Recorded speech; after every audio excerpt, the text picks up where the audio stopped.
Hey guys, my name is Elijah and today I will show you how to easily ask questions in ChatGPT Openai.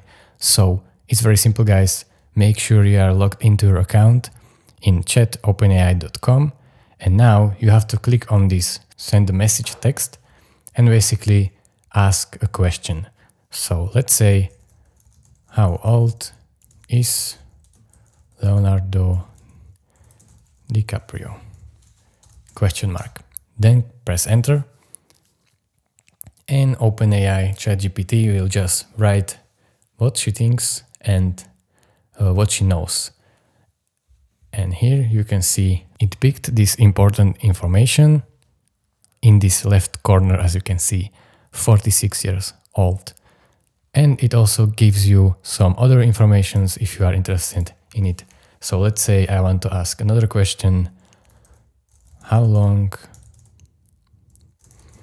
do you exist? Question mark. And wait for the response. As an AI language model, I don't really exist. As you can see, this is how easy it is to ask questions to this AI.